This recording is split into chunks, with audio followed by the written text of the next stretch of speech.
एक तो सुबह की चाय समय पर नहीं मिली, उसकी नाराज़गी थी ही, और ऊपर से बेटी को रसोई में काम करते देख और बढ़ गई। अरे मंजू बेटा, तुम यहाँ रसोई में क्या कर रही हो? भाभी कहाँ है तेरी?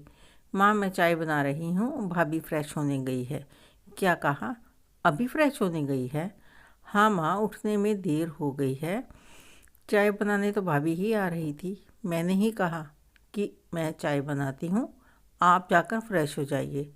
तू इस तरह रसोई में काम करोगी तो वह तो उठने में देर करेगी ही। चल छोड़, बाहर आकर बैठ, वो फ्रेश होकर आएगी तो अपने आप चाय बना देगी। वैसे आज इतनी देर कैसे हो गई उठने में? माँ, वो रात को हम लोग बातें करने लगे थे तो सुबह उठने में देर हो गई। मैं भी अभी कुछ देर पहले ही उठी थी। दोनों माँ बेटी बातें कर रही थी कि बहू नीतू भी आ गई। दीदी आप बाहर जाकर बैठिए, मैं सबके लिए चाय लेकर आती हूँ। तभी बरामदे में अखबार पढ़ रहे ससुर जी ने आवाज़ लगाई, अरे बहू, मेरी चाय कहाँ रह गई? आज तो बहुत देर हो गई बेटा। अभी कुछ जवाब देती इससे पहले ही पति ने कहा, कब से गुनगुने पानी के लिए इंतज़ार कर रहा हूँ, तुम लेकर नहीं आई। क्या हो गया, आज तुम भी देर से सोकर उठी क्या? नीतू ने सास को एक बार कनखियों से देखा और हाँ में सिर हिलाया। फिर झटपट ससुर, सास और ननद को चाय देकर पति राहुल को एक गिलास गुनगुना पानी दिया। पिछली रात नीतू की ननद आई हुई थी, उनसे बातें करते करते रात को देर हो गई थी। वाह, कितनी अच्छी चाय है। महीनों बाद चाय में यह स्वाद मिला। इससे तो अच्छी चाय बनती ही नहीं। हाँ, कोई बात नहीं, धीरे धीरे सीख जाएगी मम्मी। अरे क्या सीख जाएगी, सीखने की ललक तो है ही नहीं इसमें। अभी तो गिनकर हम 4 लोग ही हैं, बस इतने लोगों का खाना बनाने में ही परेशान हो जाती है। अभी तुम आ गई हो तो देखो कितनी देर हो गई है। तुम तो ननद हो, चलो घर की हो, तो समझा कि चलो कोई बात नहीं। बाहर के कोई मेहमान हो तो हम पर हंसेंगे नहीं क्या? ओहो मम्मी, छोटी सी बात को लेकर कहाँ से कहाँ जा रहे हो? अभी नई नवेली है, घर और काम की जिम्मेदारी अचानक आ गई, इसलिए नहीं कर पा रही है। थोड़ा समय दो, सब सीख जाएगी। तभी नीतू आ गई और कहा, दीदी नाश्ते में क्या बना दूँ आपके लिए? पूछ क्यों रही हो? जो सबके लिए बनाओगी वही मैं भी खा लूँगी।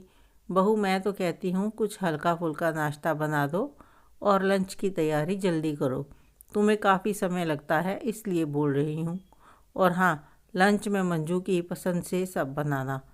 जी माँ जी। नीतू नाश्ता बना लो, फिर लंच हम दोनों मिलकर बना लेंगे। नहीं दीदी, मैं बना लूँगी। मंजू कुछ बोलती उससे पहले ही माँ ने कहा, चुप कर, यहाँ कुछ दिनों के लिए आराम करने के लिए आई है, काम करने नहीं। तू आराम कर। आज तू है तो मदद कर देगी, तो कल को कौन करेगा? मुझसे तो कुछ नहीं होने वाला। मंजू माँ की बात सुनकर मुस्कुराने लगी। नीतू ने सबके लिए नाश्ता बनाया। लंच बनाने में मंजू ने भी मदद की। दोपहर को खाते समय सासू माँ फिर नाराज़ हो गई। तड़का ना के बराबर लगा है, ना कोई स्वाद है, सब्जी भी बेस्वाद है। शादी को 3 महीने हो गए, रोज़ बताती हूँ फिर भी आज तक ढंग से खाना नहीं बना पाई। पता नहीं कब सीखेगी। मुझे तो लगता है कि यह सीखना ही नहीं चाहती। माँ, अब मेरे हाथ का खाना भी बेस्वाद लगने लगा। नहीं, सब बढ़िया है, अच्छा है। वैसे मुझे लग रहा था कि नीतू के हाथ का बना तो नहीं लग रहा है। बेटी की बात सुनकर सास ने अपना सुर बदल लिया। यह देखकर बाप बेटा दोनों हंसने लगे। खाना खाने के बाद जब सब आराम करने लगे तो मंजू माँ के पास बैठी ससुराल के बारे में गहन पूछताछ करने लगी। तो बेटा, अब सास का व्यवहार तुम्हारे साथ कैसा है? अब भी ताने मारती है, कमियां निकालती है? नहीं माँ, अब नहीं। और फिर मैं सब जान गई हूँ, समझ गई हूँ, तो उन्हें कुछ बोलने का मौका ही नहीं देती। वही तो मैं भी चाहती हूँ कि बेटा यह भी तुम्हारी तरह होशियार हो जाए, सीख जाए। एक बात कहूँ माँ? हाँ बोल बेटा। मैं कल रात से देख रही हूँ कि तुम भाभी के घर काम में सिर्फ कमियाँ निकाल रही हो। मैं फिर एक बार कहती हूँ कि नई शादी है, नया माहौल में अचानक जिम्मेदारी आ गई तो थोड़ा समय दो सब समझने के लिए। हे भगवान, तू भी ना, जब से आई है बस भाभी का ही पक्ष लेकर बैठी है। और सिर्फ मेरी बातों का ही विरोध कर रही है। मैं उससे क्या बात सुनाती हूँ, क्या ताने मारती हूँ या सूली पर चढ़ा रही हूँ जो तुझे भाभी के लिए इतनी चिंता हो रही है, परेशान हो रही है? क्या लगता है तुम्हारी माँ इतनी बुरी है? फिर भूल गई क्या अपना समय? फ़ोन करके कितना रोती रहती थी कि सास ताने मारती रहती है, गलतियाँ निकालती रहती है। कितना भी अच्छा खाना बना लूँ कुछ ना कुछ कमियाँ निकालती रहती है। कहती है ना, माँ ने तो ढंग से खाना बनाना भी नहीं सिखाया। याद कर। माँ, मुझे सब याद है, इसलिए बोल रही हूँ। और मुझे ससुराल में सुनना पड़ा, इसलिए तुम भी भाभी को सुनाओगी? मतलब मेरा बदला भाभी से लोगी क्या? माँ, आप भी थोड़ा समय दो, जरा प्यार से पेश आओ। अपना डर उसके मन में मत बैठने दो, फिर देखना कितनी जल्दी वह सुघड़ गृहिणी बन जाएगी। बेटा, तुम्हारा बदला क्यों लूँगी? मैं तो यही चाहती हूँ कि घर संभालना संवारना सीख जाए, अपने पति के साथ साथ थोड़ा हम दोनों का भी ख्याल रखे। बस और क्या चाहिए मुझे? और तुम बताओ, एक सास अपनी बहू से क्या इतनी भी उम्मीद नहीं रखे, चाहत ना रखे? इसकी माँ तो कहती थी कि मेरी बेटी को सब काम आता है, सारा काम जानती है, सर्वगुण संपन्न है।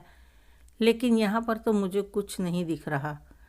नहीं माँ, आप बिल्कुल गलत नहीं चाहती, लेकिन जिस परिपक्वता पूर्णता की तुम उम्मीद कर रही हो वह थोड़ा गलत है। एक लड़की ब्याह कर ससुराल आते ही सर्वगुण संपन्न कैसे हो जाएगी?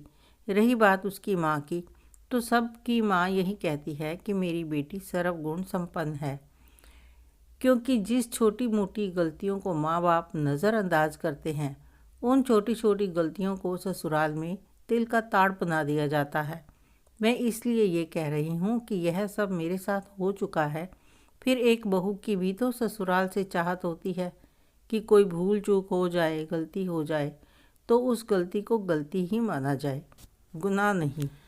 कभी अगर कदम लड़खड़ा जाएं तो उन कदमों को सहारा दें, ना कि उन लड़खड़ाते कदमों को गिरा दें। आप समझ रही हो ना माँ कि मैं क्या कहना चाह रही हूँ? बस तुम थोड़ा साथ दो, फिर देखो तो वह अपनी गृहस्थी कैसे बसा लेती है। वाह बेटी, तुम तो बिल्कुल अपने पापा पर गई हो। बेटा, मैं भी तुम्हारी माँ को यही समझाना चाहता हूँ, लेकिन यह समझने को बिल्कुल तैयार ही नहीं। जब तक ये तेरी माँ थी सब कुछ अच्छा था, और सास बनते ही पता नहीं किसकी आत्मा घुस गई इसके अंदर। रोज़ ही किचकिच करती रहती है, बड़बड़ करती रहती है। मैं भी परेशान हो गया हूँ। तुम दोनों बाप बेटी मुझे ही सिखाते रहो, समझाते रहो, उसे कुछ मत कहना। नहीं माँ, मैं सिखा नहीं रही हूँ, आप खुद समझदार सास हो। मुझे तो जो गलत दिखा मैं वही बताने की कोशिश कर रही थी। मेरा क्या है, मैं तो 2-4 दिन के लिए मेहमान के तौर पर आऊँगी, चली जाऊँगी। रहना तो आपको ही है भाभी के साथ जीवन भर।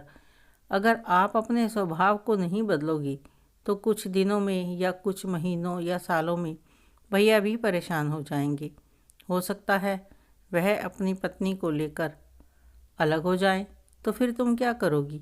तुम तो अकेली पड़ जाओगी। इससे तो अच्छा है कि अपने स्वभाव में बदलाव लाओ और मिलकर रहो। ममता जी भी अब गंभीर होकर सोचने लगी। कह तो आप दोनों सही रहे हैं, इस तरह से तो मैंने कभी सोचा भी नहीं। पर अब तुम लोग चिंता मत करो, मैं सब समझ गई हूँ। तो आज के बाद मैं कभी किसी को शिकायत का मौका नहीं दूंगी। नीतू अपनी सास की बात सुनकर मुस्कुराने लगी और माँ कहकर उसके गले से लग गई। मंजू भी खुश हो गई कि उसकी माँ ने उसकी बात का मान रखा और उसके अनुभवों को समझकर अपनी बहू के लिए अपने आप में बदलाव लाने का वादा किया। मंजू अपनी माँ और भाभी के गले से लग गई। आपको यह कहानी कैसी लगी कमेंट करके अवश्य बताएं। अच्छी लगी हो तो लाइक करें, शेयर करें, सब्सक्राइब अवश्य करें। धन्यवाद।